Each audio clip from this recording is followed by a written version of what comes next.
అందరికీ నమస్కారం.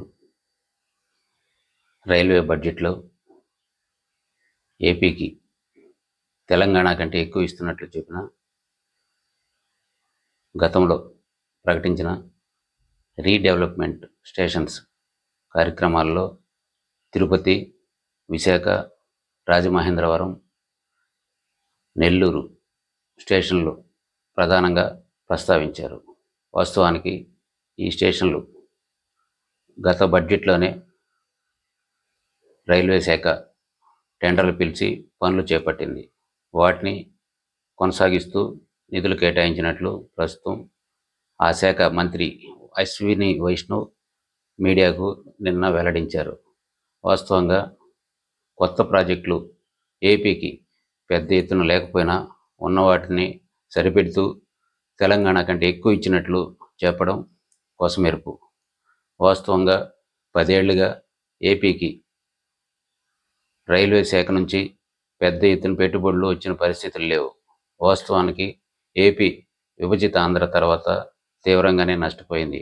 నష్టపోయిన పరిస్థితుల్లో కేంద్రం ఇందుకు అవసరమైన నిధులు, మౌలిక వస్తువులు, సదుపాయాలపై దృష్టి పెట్టలేదు. తాజా పరిస్థితుల్లో కాస్త ఊరట ఇచ్చినాయని కూటమి, ముఖ్యంగా చంద్రబాబు నాయుడు గారు చెప్తున్నారు. ఘర్షణ వాతావరణం ఎందుకన్నట్లుగా ఆయన వ్యవహారం ఉంది. అయితే బడ్జెట్లో ఇంకా ఎక్కువ నిధులు తీసుకురావాల్సిన బాధ్యత ప్రభుత్వం పైన, ముఖ్యంగా ఏపీ ఎంపీల పైన ఉంది. ప్రధానంగా మంత్రి ప్రస్తావించిన వాటిల్లో విశాఖ స్టేషన్ అభివృద్ధికి 400-1600 కోట్లు అంచనాలతో పనులు చేపడుతున్నట్లు వెల్లడించారు. నెల్లూరు రైల్వే స్టేషన్ అభివృద్ధికి ఇప్పటికే టెండర్లు కూడా పిలిచారు, పనులు జరుగుతున్నాయి. దాన్ని కూడా ఆయన వెల్లడించడం గమనార్హం. తిరుపతి స్టేషన్ కూడా ఇప్పటికే పనులు రీడెవలప్మెంట్ కింద జరుగుతున్నాయి. ఈ పనులు 2 ఏళ్ల నుంచి ప్రారంభం కాగా వివిధ దశల్లో ఉన్నాయి. వీటికి 312 కోట్లు కేటాయిస్తున్నట్లు ఆయన చెప్పడం విశేషం. రాజమహేంద్రవరం రైల్వే స్టేషన్ పరిస్థితి కూడా అదే. దీనికి 271 కోట్లు ఇస్తున్నట్లు ఆయన చెప్పారు. ఇది ఎప్పటి నుంచో జరుగుతున్న పనులు. కొత్తగా ఈ ఏడాది 14,000 కోట్లు ఇస్తున్నట్టు చెప్తున్నారు. తెలంగాణకు 5,000 కోట్లు, ఏపీకి 9,417 కోట్లు ఇస్తున్నట్లు చెప్పారు ఆయన. వాస్తవానికి తెలంగాణ కంటే ఇది కాస్త ఎక్కువ అయినా మనకు ఇంకా ఎక్కువ నిధులు ఇవ్వాల్సిన అవసరం కేంద్రంపై ఉంది. దీనికోసం కూటమి కూడా గట్టి ప్రయత్నాలు చేయాల్సి ఉంది.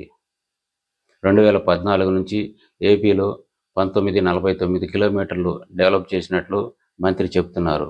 10 ఏళ్లలో 1,500 కిలోమీటర్లు కొత్త రైల్వే ట్రాక్ నిర్మించినట్లు కూడా ఆయన చెప్పారు. దీన్ని శ్రీలంకతో పోల్చుతూ శ్రీలంక కంటే ఇక్కడ ఎక్కువ ఇచ్చినట్లు కూడా ప్రధాన ప్రాజెక్టుల్లో విస్మయం. ఎప్పటి నుంచో ఉన్న నడికుడి శ్రీకాళహస్తి రైల్వే మార్గానికి కొత్తగా కేటాయింపులు చేపట్టలేదు. ₹1 కూడా బడ్జెట్లో ప్రస్తావించకపోవడం, నడికుడి శ్రీకాళహస్తి మార్గంలో 70 కిలోమీటర్ల గతంలో పూర్తి చేసిన రైల్వే ట్రాక్ గురించి మంత్రి ప్రస్తావించారు. ఈ ఏడాది కేటాయింపులు లేనట్లు స్పష్టంగా ఆయన మాటల్లో తెలుస్తుంది. అదేవిధంగా అమరావతి రైల్వే లైన్కి నిధులు ఇస్తున్నట్లు ఆ శాఖ వెల్లడించింది. అదే విజయవాడ మెట్రో విషయం పైన ప్రస్తావన పూర్తిగా చేపట్టలేదు. విజయవాడ, విశాఖపట్నం 2 డిపిఆర్లు రాష్ట్ర ప్రభుత్వం పూర్తి చేసి రైల్వే శాఖకు నివేదించింది. ఈ 2 ప్రాజెక్టులకు బడ్జెట్లో కేటాయింపులు లేకపోవడం గమనార్హం. దీని విషయమై కూటమి నుంచి ఇప్పటికే ఎంపీలు, రాష్ట్ర ముఖ్యమంత్రి చంద్రబాబు నాయుడు గారు పదే కేంద్రానికి విజ్ఞప్తి చేశారు. ఇస్తామని కూడా హామీలున్నాయి. అయితే దీనిపైన ఎలాంటి కార్యాచరణ ఉంటుందో వేచి చూడాల్సి ఉంది.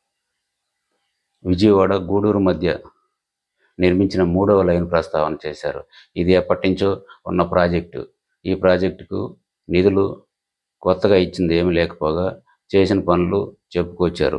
ఎర్రగుంట్ల రేణిగుంట మార్గంలో 400 కిలోమీటర్లు, విజయవాడ దువ్వాడ మధ్య 330 కిలోమీటర్లు కొత్తగా కవచ్ ఏర్పాటు చేయనున్నట్లు వెల్లడించారు. ఇది కాస్త మంచి పరిణామమే. ప్రమాద నివారణ చర్యల్లో భాగంగా కవచ్ విధానం ఏర్పాటు చేయడం మంచి పరిణామమే. దీన్ని స్వాగతించాల్సిన విషయం.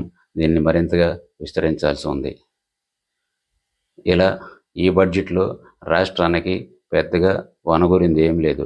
గత ఏడాది 9,151 కోట్లు కేటాయించగా ఈ ఏడాది 9417 కోట్లకు పెంచారు. ఇందులో పెద్దగా పెంపు లేకపోగా 250 కోట్లకు మాత్రమే పెంచి మమ అనిపించారు. ఇది వాస్తవం. దీని కూటమి ప్రభుత్వం ఎలా స్పందిస్తుందో వేచి చూడాలి. ధన్యవాదాలు.